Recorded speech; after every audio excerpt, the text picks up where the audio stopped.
Cette émission commence avec les enfants de la chorale des chœurs des Comtes de Champagne.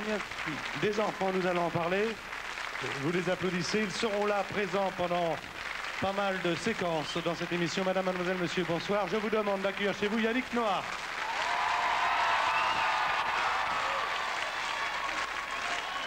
Yannick Noah, rédacteur en chef de cette émission, avec un public acquis, bien sûr.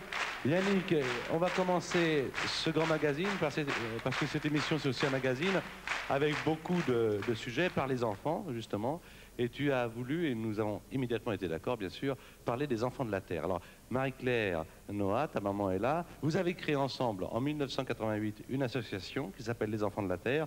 On va voir tout de suite quelques images qui expliquent ce qu'est cette association, et puis après on en parle. C'est l'histoire d'une mère et de son fils.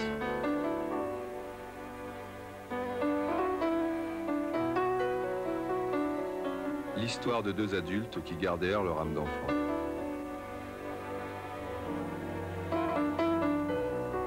L'histoire de deux mains qui parlaient d'amour.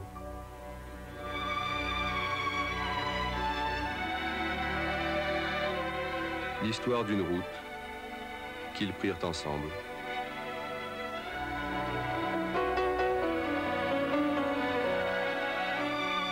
L'histoire d'une association, d'une maison. Les racines de l'association Les Enfants de la Terre se trouvent ici, dans la région parisienne. C'est dans ce bureau, en effet, que naissent les différents projets avec bien sûr Marie-Claire Noah, mais aussi une dizaine de bénévoles. Ensuite, il faudra des ailes pour se rendre sur le terrain, là où l'association intervient. Plus près de nous, il y a l'hôpital Necker à Paris, et bien plus loin, la Nouvelle-Guinée, Sao Tomé, Haïti, le Liban, mais aussi le Tchad.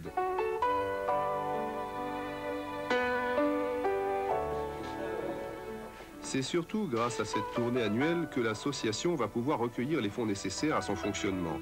Moi, je sers de tampon entre le public et l'association, quoi. Je me sers du fait que je suis connu pour que les médias parlent de nous. Le reste du temps, c'est maman qui travaille. Bon, nous, quand on est sur le terrain, finalement, on s'amuse et ça nous permet de récolter un petit peu d'argent. Et pour nous, ça représente finalement rien du tout parce qu'on passe une bonne soirée, mais on peut aider comme des dizaines d'enfants et c'est ça qui compte. On parle de dizaines d'enfants, mais il y a des millions d'enfants qui souffrent dans le monde. Il est évident que ce que l'on fait peut paraître une goutte d'eau dans l'océan des problèmes autour des enfants dans le monde entier. Il ne faut surtout pas se laisser aller à ce piège parce qu'à ce moment-là, on ne fera plus rien. Vous voyez une maman avec un enfant qui a 2 ans et qui pèse 4 kilos.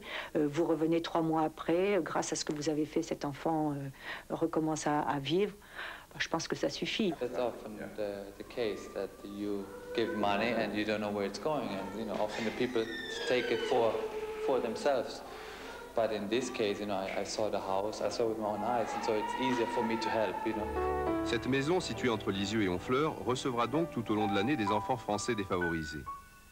Qu'ils soient blancs ou noirs, le cœur d'un enfant a toujours la même couleur. Tu apprends qu'est-ce que ça coûte. Alors bien que les images parlent d'elles-mêmes, j'ai envie de vous poser la question. Je vais laisser Yannick parler avant vous, Marie-Claire. Qu'est-ce qui pousse un fils et une mère en 1988 à créer cette association? Vous faisiez partie de CARE. Qu'est-ce qui vous motive? Bien, on le fait pour notre plaisir. C'est le plaisir de pouvoir voir des gosses qu'on a eu la possibilité de croiser et de voir que quelque part on peut les aider à aller mieux, à avoir à manger, à avoir des médicaments. Et là, dans le cas de ce film, peut-être passer des vacances qu'ils n'ont jamais eu la possibilité de passer. C'est un plaisir. Moi, c'est un plaisir de pouvoir avoir un contact avec ces enfants. C'est un plaisir de pouvoir voir que bon, on sert à quelque chose. Parce qu'il y a vraiment des moments où on se dit mais qu'est-ce qu'on fait? Il y a beaucoup de problèmes, on regarde la télé, il y a des injustices, mais on dit bon allez, qu'est-ce qu'on fait maintenant? Et là, on se dit bon, on fait quelque chose. Et on a bonne conscience, c'est sympa, ça nous fait plaisir. Et moi, je ne crois pas tellement à la charité, pitié. Je préfère de loin organiser des événements et puis faire ce qu'on veut après avec l'argent, quoi. Marie-Claire. Je crois qu'il a à peu près tout dit. Je crois Merci, que c'est maman. pas... Non mais j'ai envie d'ajouter que non, vous auriez pu l'un et l'autre vivre entre guillemets tranquillement sans vous occuper de ce genre de problème et que vous passez aussi une grande partie de votre vie à vous poser des problèmes à cause des enfants en France et ailleurs. Et que c'est un véritable choix, c'est un engagement, c'est un investissement, que c'est pas évident au départ. Est-ce qu'il y a d'autres motivations qui vous poussent à le faire? À mon avis, c'est plutôt une chance qu'on a de pouvoir le faire. Parce que c'est une chance de rencontrer des enfants, enfin c'est pas une chance malheureusement de rencontrer des enfants malheureux, mais le processus suivant c'est de rencontrer un enfant malheureux, d'aller voir des personnes en disant bon voilà ce qui se passe dans tel pays, y compris la France, voilà ce que vous pouvez faire pour nous. Les personnes qui nous aident sont contentes de nous aider, nous on est contents d'aider les enfants sont contents d'être aidés, c'est une chaîne merveilleuse et je crois que c'est... Plutôt que de dire c'est bien ce que vous faites, c'est oh, je voudrais bien faire comme vous. C'est ce que je voudrais donner comme message. Je voudrais que les gens aient envie de faire comme nous parce que c'est une chance qu'on a.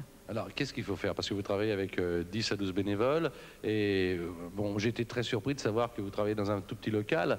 C'était presque artisanal, hein, n'est-ce pas Marie-Claire? C'est artisanal, on travaille chez moi, tout simplement. Alors, qu'est-ce qu'il faut faire quand on veut prendre contact avec vous et qui peut prendre contact avec vous et pourquoi faire?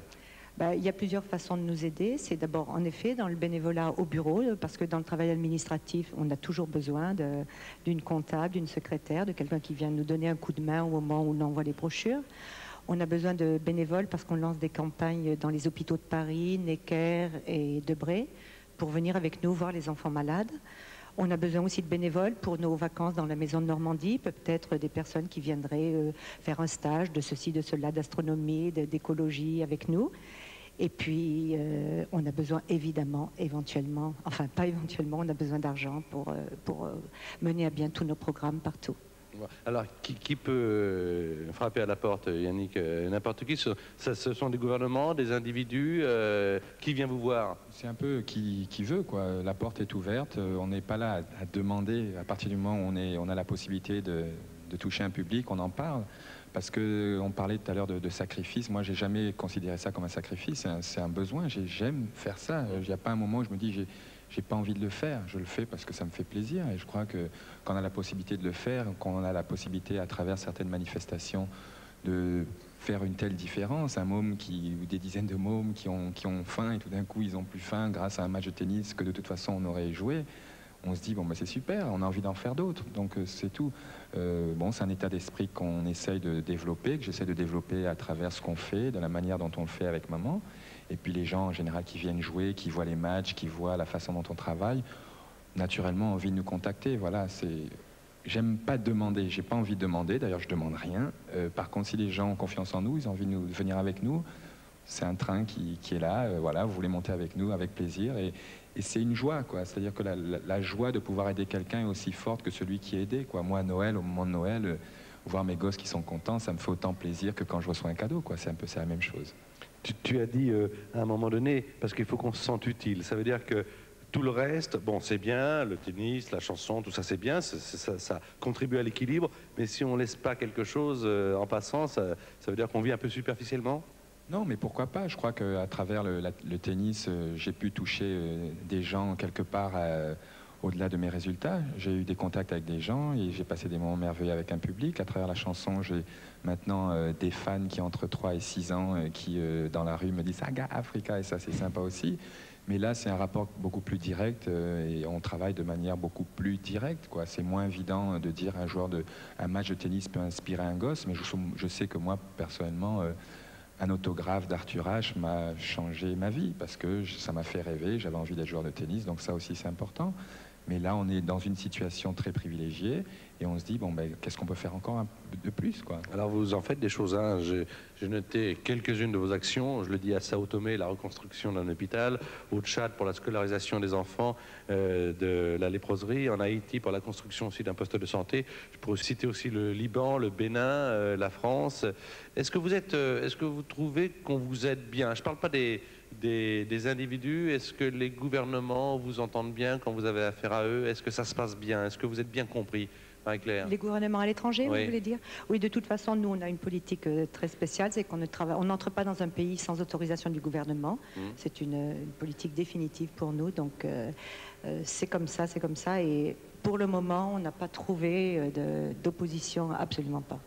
Entre ce qui se dit ici et ce que l'on trouve à l'étranger, c'est pas du tout la même chose. On va dans les villages, on rencontre des personnes.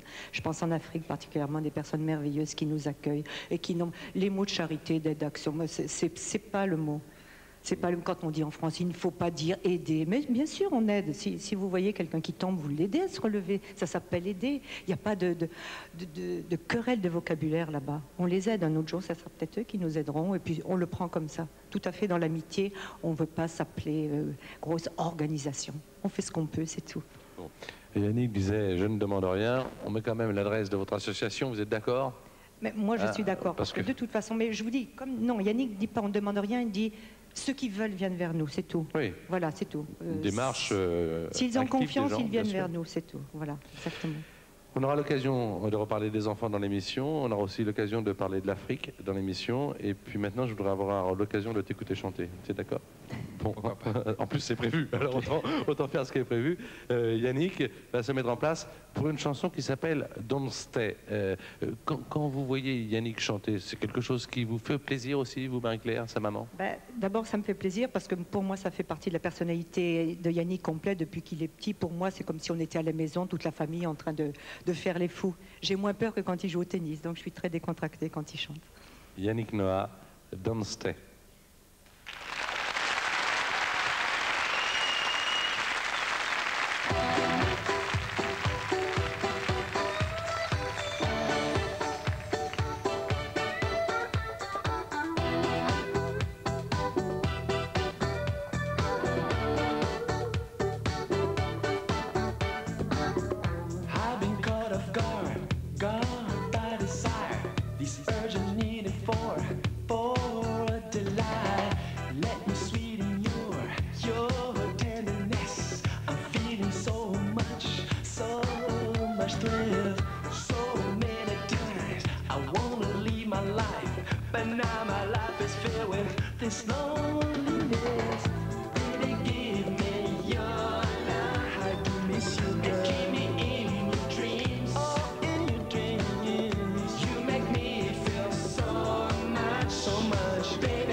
Première chanson de Yannick dans son émission dont il est rédacteur en chef. Don't Stay. Alors maintenant, viens nous rejoindre Yannick. la deuxième page de ce magazine de vendredi soir. C'est une page visuelle avec sur votre écran des numéros, dont un, le premier, qui va certainement vous faire peur. Enfin, pas peur, mais enfin, vous allez être certainement... Attendez, je ne vous dis rien. Je vous dis simplement qu'elle s'appelle Tell, qu'elle est d'origine américaine. Diane, c'est son prénom, et oui, Diane Tell, mais ce n'est pas la chanteuse. C'est une femme qui aime les arbalètes. Diane Tell.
Et maintenant, mesdames et messieurs, un numéro unique au monde.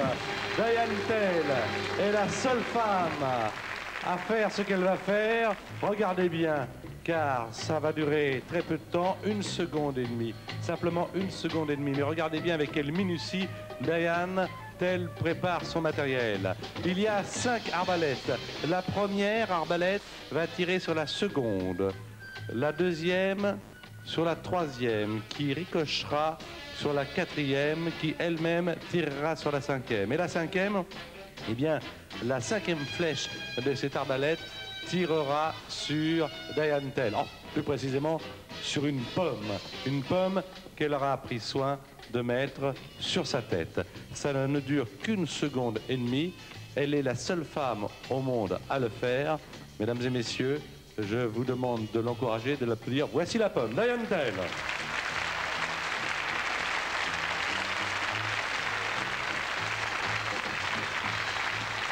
Une seconde et demie.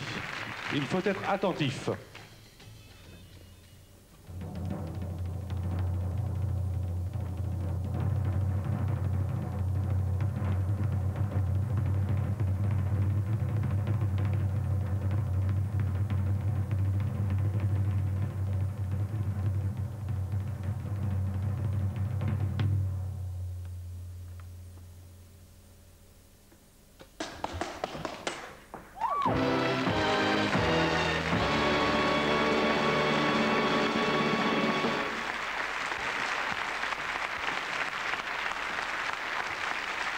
Regardez la séquence au ralenti sur votre écran.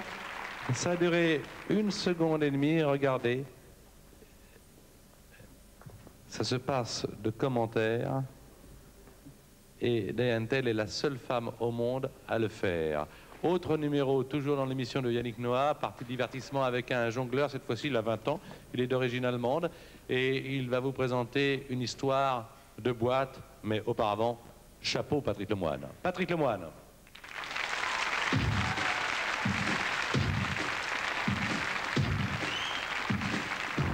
Get the point? Good. Let's dance.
Patrick Lemoine, quand tu étais tout petit, tu avais un animal préféré, toi Yannick?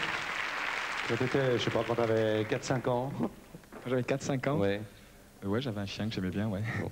Alors, il se trouve que là, je vais te présenter une toute jeune fille qui a 4-5 ans, qui a un animal préféré. Elle s'appelle Charlotte, l'animal a 10 ans, et maintenant, elle fait du dressage avec cet animal. Regardons-les. Charlotte et Schmilblick.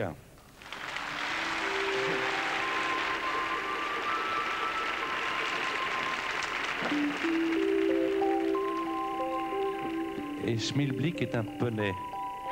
Et Charlotte le dresse.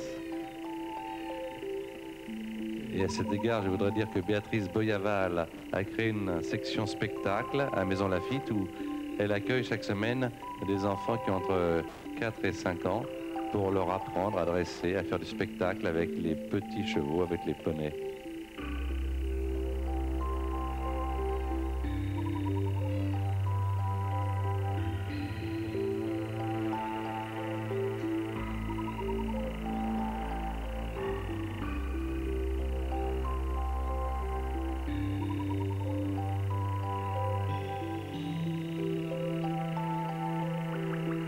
Béatrice Boyaval l'aide un peu.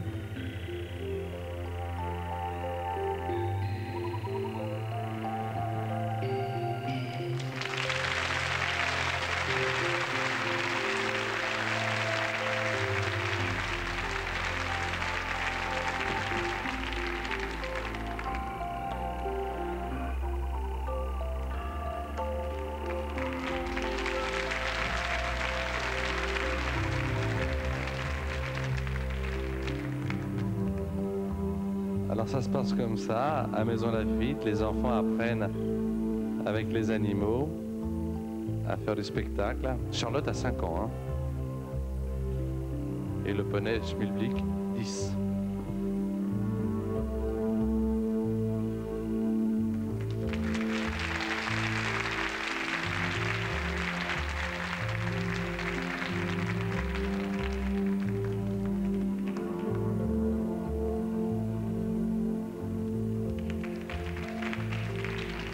Merci à Charlotte, merci beaucoup, merci Béatrice.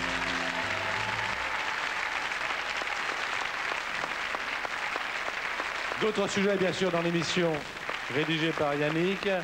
Je ne peux pas tout lui dire parce qu'il y a des choses, il y a des séquences un petit peu qu'on a préparées sans vraiment que tu sois au courant, mais ça va être très, très bien. Les Vagabonds, Go to America dans un instant, mais tout de suite, la photo qui peut vous rapporter 20 000 francs, la première photo. Une question sportive. Yannick doit connaître la réponse, mais il n'a pas le droit de jouer. L'année où Gérard d'Abbeville a traversé l'Atlantique à la rame. 36 68 40 45 et 36 15 côté F1. Première photo donc de notre jeu hebdomadaire. Quand tu les présentes, on les présente, on le fait ensemble. Alors voici les Vagabonds, Go to America.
Changer le tempo, tu changes de peau, on t'arrête, on te gagne.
Le Vagabond, début janvier, 3, 4, 5 janvier à l'Olympia.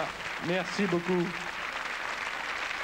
Toujours évidemment avec Yannick, qui est le rédacteur en chef de cette émission. On a commencé avec Marie-Claire, ta maman. L'esprit de famille, l'esprit de clan, c'est quelque chose de très important pour toi? Oui, c'est important, c'est d'autant plus important que moi je suis parti très tôt de la maison. Je suis parti, j'avais 11 ans et j'ai jamais eu la possibilité de passer des moments qui m'ont peut-être manqué par la suite. Donc maintenant, on vit un peu tous ensemble. On vit, mes sœurs, ma mère vivent dans la même maison pratiquement. Et puis bon, dès qu'on peut, quand je suis pas en voyage, j'aime bien retourner à la maison, quoi. Ça veut dire que les joies et aussi les mauvais moments, parce qu'il y en a, aussitôt tu appelles, vous vous voyez, vous vous rencontrez ensemble, vous communiquez bien? Oui, on communique, c'est-à-dire que moi je suis souvent en vadrouille, quoi. Donc elle me voit un peu de loin, mais j'ai pas besoin d'être là tous les jours physiquement. Mais bon, on communique ou par téléphone ou autrement, mais on se soutient, quoi, on se soutient. À ce propos, Zachary Noah est là également.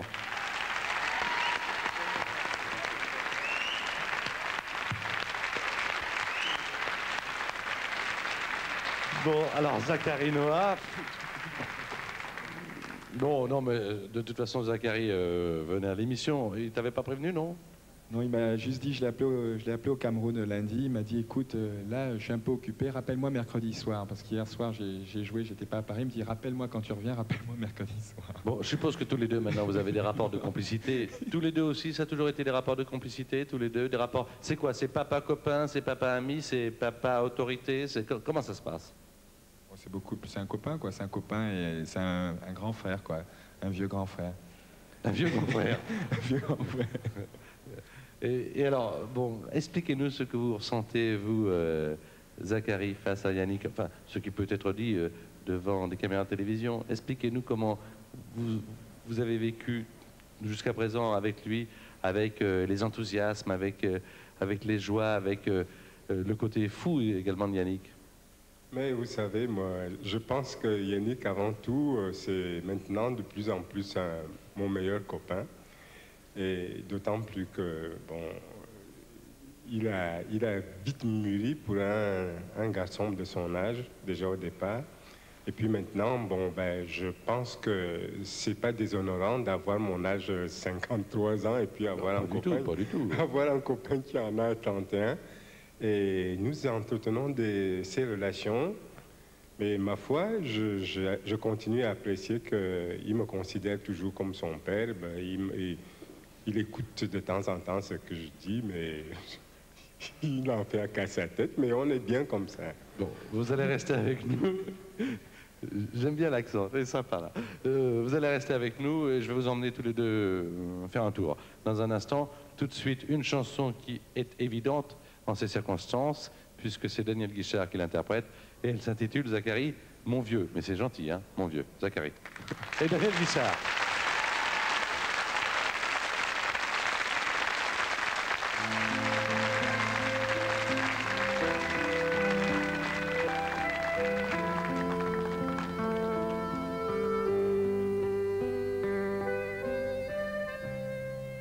Dans son vieux par-dessus râpé, il s'en allait l'hiver, l'été, dans le petit matin fébré, mon vieux. Il y avait qu'un dimanche par semaine, les autres jours c'était la graine qu'il allait gagner, comme on peut, mon vieux. L'été, on allait voir la mer. Tu vois, c'était pas la misère. C'était pas non plus le paradis. Mais ouais, tant pis. Dans son vieux par-dessus râpé, il a pris pendant des années le même autobus de banlieue.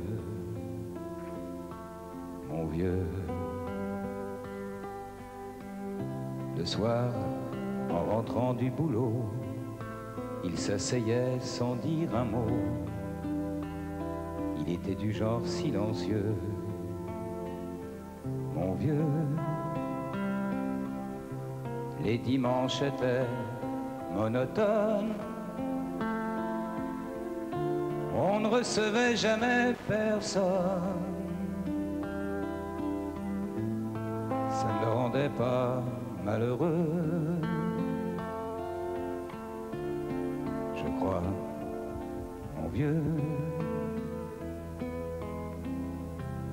dans son vieux par-dessus râpé, les jours de paye quand il rentrait, on l'entendait gueuler un peu, mon vieux.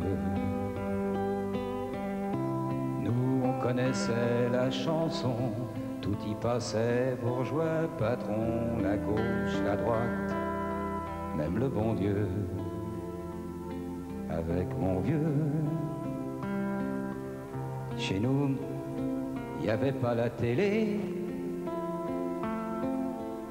C'est dehors que j'allais chercher. Pendant quelques heures, l'évasion. Je sais, c'est con. Dire que j'ai passé des années à côté de lui sans le regarder. On a à peine ouvert les yeux, nous deux. J'aurais pu, c'était pas malin, faire avec lui un bout de chemin.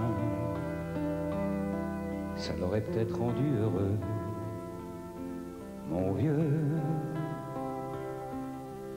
Mais quand on a juste 15 ans, on n'a pas le cœur assez grand pour y loger toutes ces choses-là.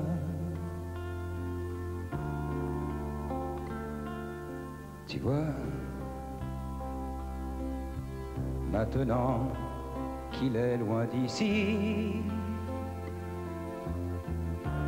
en pensant à tout ça, je me dis, j'aimerais bien qu'il soit près de moi.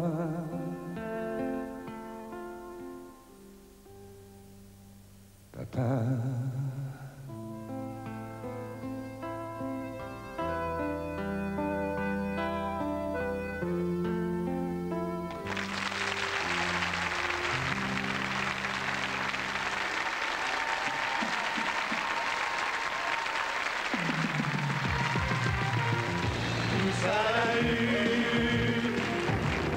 C'est pour donner, pour partager, tout ça l'a eu.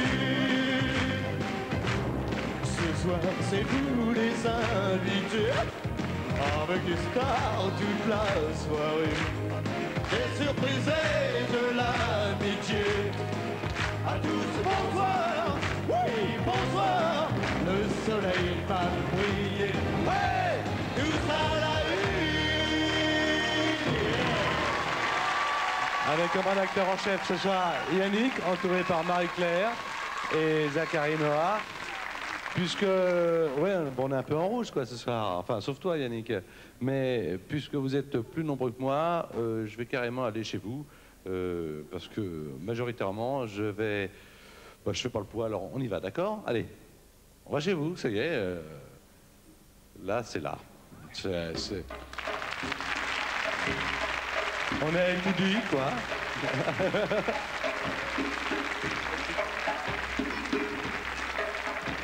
On a tout dit, alors, et là, il y a le compteur dont je parlerai tout à l'heure. Marie-Claire, vous pouvez venir à côté de moi.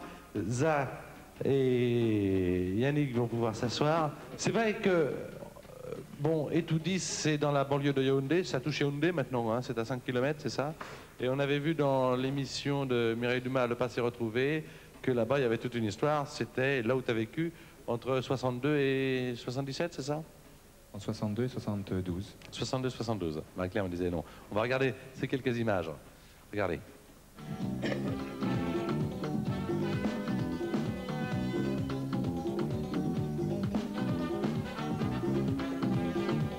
Tu revas souvent là-bas, Yannick? j'essaie d'y aller deux fois par an à peu près.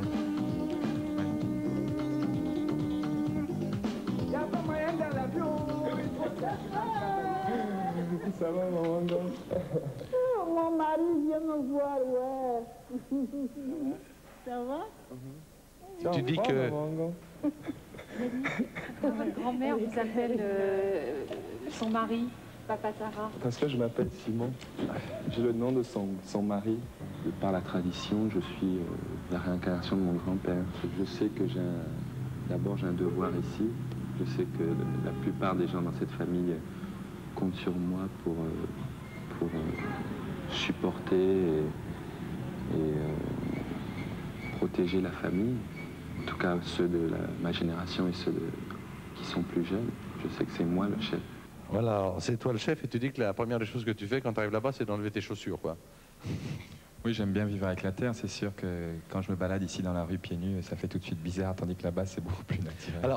Alors, tu te sens africain, camerounais, européen, américain, tu te sens... Est-ce que tu te sens venir de quelque part? J'ai un peu lu dans certains articles que bon, bah, tu appartenais au monde en pointant la ligne.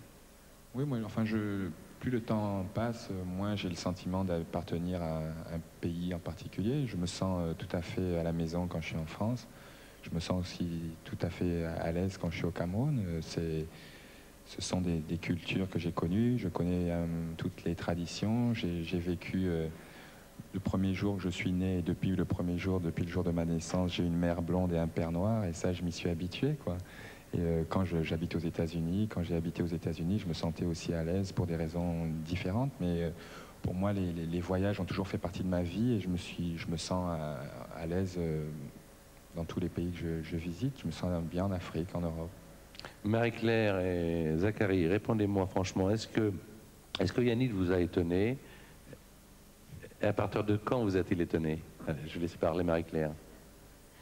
On ne peut pas dire non qu'un enfant nous étonne parce qu'on le suit depuis sa naissance. Vous parlez dans sa carrière En tant qu'être humain, quoi, en disant tiens, il y a des gens qui sont étonnants quand même dans la vie. Hein. Oui, en tant qu'être humain, oui, il m'étonne souvent dans nos discussions. De par sa profession, il ne m'étonne pas parce que, comme je vous disais, on le suit depuis qu'il est petit. Bon, il aurait pu faire une autre carrière. Il a fait une carrière sportive, mais on le suit depuis son premier coup de raquette. Donc, pour nous, il n'y a pas un miracle, Yannick, dans le monde du sport. Par contre, dans les discussions, il m'étonne parfois. Et vous, Zachary? Moi, Yannick m'étonne surtout au niveau humain. Mais pas au niveau du joueur ou bien du chanteur, mais c'est surtout au niveau des rapports avec les gens. Et je suis toujours étonné de le voir tel que je l'ai connu depuis tout gosse. Et puis, bon, à ce moment-là, quand on était à la maison, il y avait toujours beaucoup de copains chez nous. Et il n'a pas changé. Il était devenu professionnel de tennis. Il est devenu maintenant plus ou moins chanteur. Et on a toujours la même vie, c'est-à-dire cette vie où il y a toujours des amis qui viennent toujours et puis il n'a pas changé au niveau de ce niveau-là. Et ça, je trouve que c'est très, très important et c'est ce que j'apprécie énormément en lui.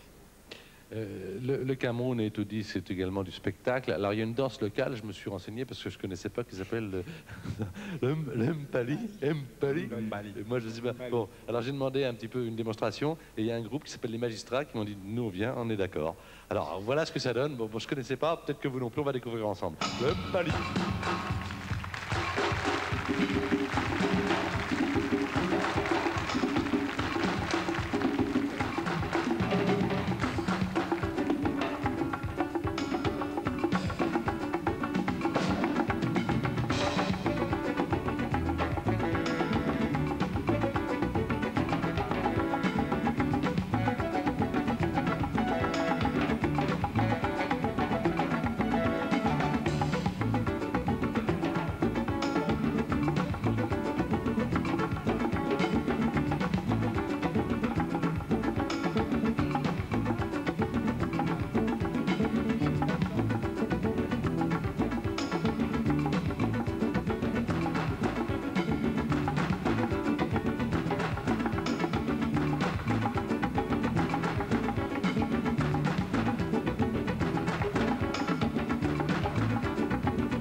le Mpali.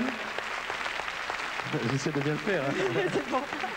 Par les magistrats. Mais alors, il y a une autre chanson que je voulais entendre par Ismaëlo, qui est une chanson pour les enfants, qui se chante en fin d'année.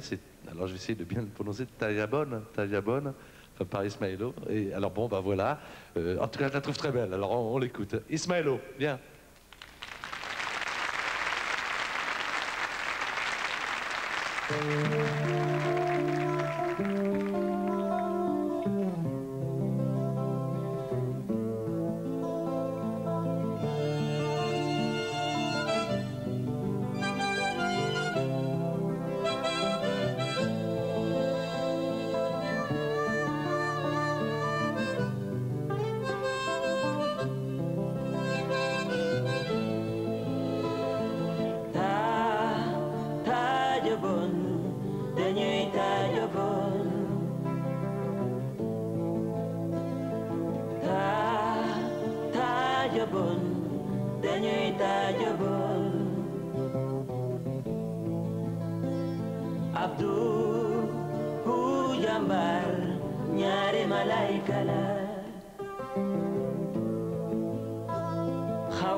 Abdou Jambar ñaari balay kala ci kaw lay jóge daanu ci sër mu ni la dégam juli nga mu ni la dégam wóor nga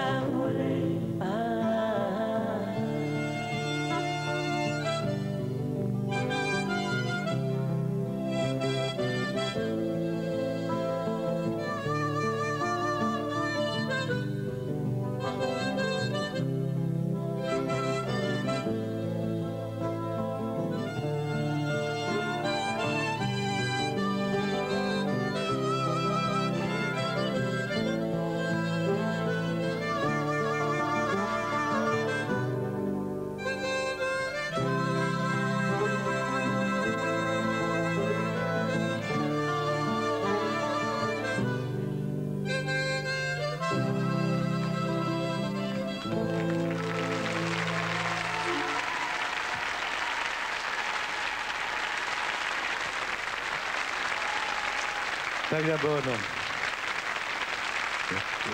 Vous chantiez beaucoup là quand vous étiez à Etoudi. Il y a une ambiance particulière dans les petits villages comme ça, bien que maintenant ce soit devenu tout proche de Yaoundé, mais il y a des ambiances particulières. Ah oui, absolument. C'est comme ça que nous vivons un peu dans des villages. Mais malheureusement, avec l'approche, enfin du moins la proximité des villes, cette habitude-là disparaît un tout petit peu, mais il y a toujours ce fond de fête dans les villages qui subsiste. Alors, il y a aussi dans ces villages des conteurs, hein, m'a-t-on dit.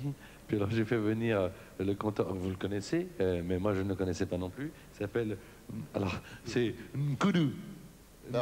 Raphaël Nkoudou. Oui. Voilà. Racontez-moi un petit peu, vous savez tout sur la famille Noah, vous, alors? Bien sûr. Quand il l'a dit tout à l'heure dans le film de Mireille Dumas, Yannick, maintenant, c'est à lui d'être le chef. Alors, vous avez connu, enfin, vous connaissez l'histoire des ancêtres des Noah? Absolument. Mieux que lui, mieux que peut-être Noah Zacharie. Alors racontez-nous, dites-nous deux mots alors sur la famille Noah, d'où ils viennent. La famille Noah est étudiée. Étudiée. Nous descendons d'un ancêtre qui s'appelle Noah Togo, qui a donné un fils, Tanga Noah. Mettez le micro, voilà. Oui, qui a donné un fils, Tanga Noah. Cet homme était d'une stature un peu hors du commun, parce que doué de charisme tout à fait exceptionnel. Il a eu un fils, Noah Simon. Je crois que parmi tous ses fils, c'est lui qui aimait le mieux. Et pourquoi? Parce que après lui, dans toute la famille, c'est que c'est à lui qu'il a laissé à peu près tous les pouvoirs dont il disposait. Noah Simon a donné 4 filles et 2 garçons. Jean Noah Gaston et Zacharie Noah. 24 petits-enfants. Vous êtes une véritable fiche d'état civil à vous tout seul, là. Hein. Vous savez, alors ça se passe comme ça, vous racontez comme ça aux uns et aux autres leur vie, leurs antécédents. Mais puisque c'est des événements que nous avons vécus tous les jours, je crois qu'il n'est pas besoin de se les faire raconter. C'est l'histoire. C'est l'histoire de la famille, tout simplement. Est-ce que quand tu étais tout petit, Yannick, il y avait des conteurs là qui venaient, ou comment ça se passait? Il y avait des conteurs, on vivait dans un village et il se trouve qu'en Afrique, la famille, c'est beaucoup plus que juste le père, la mère et les enfants. Ce sont les oncles, c'est la grand-mère, c'est le grand-père, ce sont les tantes, ce sont les cousins et on vivait tous ensemble. C'était déjà la famille Noah, c'était tout le village qui vivait ensemble. Donc toutes les fêtes, on les vivait ensemble, tous les événements, on les partageait ensemble. Et c'est un peu comme ça que moi j'ai grandi, c'est dans cette ambiance-là que j'ai grandi, au milieu de beaucoup de cousins, au milieu de beaucoup d'oncles, de beaucoup de tantes. Et ce sont des gens la famille de temps en temps repart un peu, chacun repart de son côté. Moi je suis parti loin, mais on se retrouve toujours quelque part sur la route. Qu'est-ce qui t'a, Yannick, le plus surpris quand tu es arrivé à Nice puis à Paris, alors, quand tu es arrivé? Quel a été le plus grand cassement quand tu es arrivé? Le froid. J'avais très froid. D'être tout d'un coup, alors que quand j'étais au Cameroun, j'étais le métis, tout d'un coup j'étais le noir. Donc les gens qui changeaient autour de moi ont décidé que j'étais le noir, ça a changé. Ça a changé, ouais, le froid, et tout d'un coup je suis devenu bamboula, quoi. C'était une expérience nouvelle pour moi. Alors, qu'est-ce que tu dirais également, et qu'est-ce que vous diriez tous à ceux qui ne connaissent pas l'Afrique? Car je trouve que c'est une vraie richesse que de la connaître. Pourquoi faut-il aujourd'hui aller en Afrique? Mais je crois qu'on a maintenant dans cette société, les valeurs sont un peu brouillées. Je crois que maintenant on parle beaucoup de réussite et de bonheur à travers l'argent, à travers certaines choses qui en Afrique ne comptent pas vraiment. En Afrique, les valeurs sont restées des valeurs de la terre, de la famille. Et à travers ça, c'est une base qui est on ne peut plus solide. Et on voit les Africains passer à travers des difficultés, vivre avec très peu de choses, mais garder quand même une foi et une force intérieure qui a disparu maintenant. Et c'est vrai que les gens, quand ils vont en vacances, en Afrique, c'est ce qui les choque, c'est cette joie de vivre. Il y a une joie, il y a une énergie. Et c'est un. J'ai l'impression qu'on positive tout là-bas, qu'on voit toujours les choses du bon côté. Oui, parce que c'est pas tellement compositif, je crois que c'est plutôt l'inverse, c'est qu'on a nous tendance à négativer un peu ici quand on est en France. Ah oui, je crois qu'ils sont plutôt normaux. En fait, on retrouve quelque part cet état d'esprit quand on va dans les campagnes en France aussi. Les gens sont beaucoup plus heureux et beaucoup plus se contentent de beaucoup moins que dans les villes, quoi, où on découvre des nouvelles maladies, le stress, tout ça. Marie-Claire, un mot sur ce sujet? Oui, ben, j'allais bondir en bonne cocorico que je suis aux premières paroles de Yannick, mais il a refait les différences en disant qu'en effet, finalement, c'est peut-être pas tellement un problème d'Afrique, c'est un problème de grandes villes et de petites villes. L'amour et la gaieté, on peut les trouver que ce soit en Afrique ou en Europe. C'est vrai que c'est plus facile de danser au coin du feu à minuit, autour d'un feu en Afrique, chez moi dans les Ardennes. Ça fait énormément, on ne parle pas assez de la chaleur africaine, la vraie chaleur du soleil. Merci à vous. Là, on parlait de l'Afrique et par exemple dans les grandes villes, il y a des faits divers et ceux que nous raconte maintenant Bernard Lavilliers.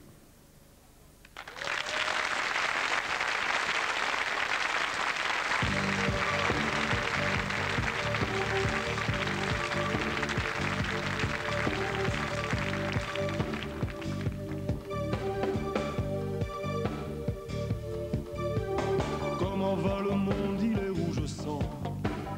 Et à mon avis, il est pour longtemps. Comment va la vie, il y a des endroits. Elle vaut $10, combien je te dois. Comment va l'amour, il joue les absents. Demande au vautour de gagner du temps. Comment va le monde, il est rouge sang. Et à mon avis, il est pour longtemps. Après bien des années d'errance et de silence embarrassé, les hommes n'ont toujours pas de nationalité. Comment parler de non-violence à un amour qu'on a violé? La dignité n'est pas votre spécialité.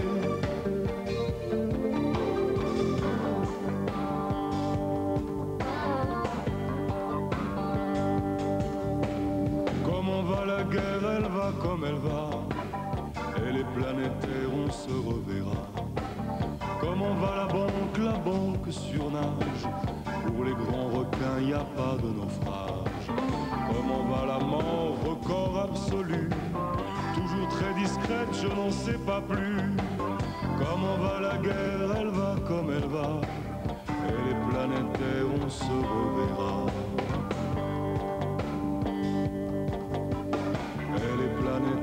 On se reverra. Après bien des années d'errance et de silence embarrassé, les hommes n'ont toujours pas de nationalité. Comment parler de non-violence à un amour qu'on a violé? La dignité n'est pas votre spécialité.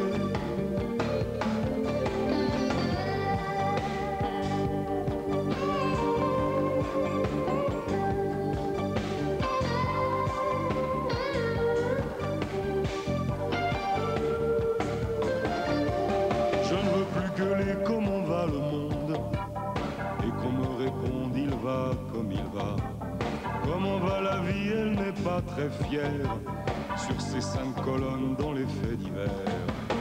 Comment va l'amour quand il vous a vu? A fait demi-tour, on n'en parle plus. Je ne veux plus gueuler comment va le monde et qu'on me réponde il va comme il va. Après bien des années d'errance, de population déplacée, la solitude n'a pas nationalité. Il faudrait casser ce silence, vous l'avez mal interprété. La dignité n'est pas votre spécialité. Comment va le monde, il est rouge sang, et à mon avis il est pour longtemps. Comment va l'amour, il joue les absents, demande au vautour de gagner du temps. Comment va la vie, elle n'est pas très fière sur ces 5 colonnes dans les faits divers.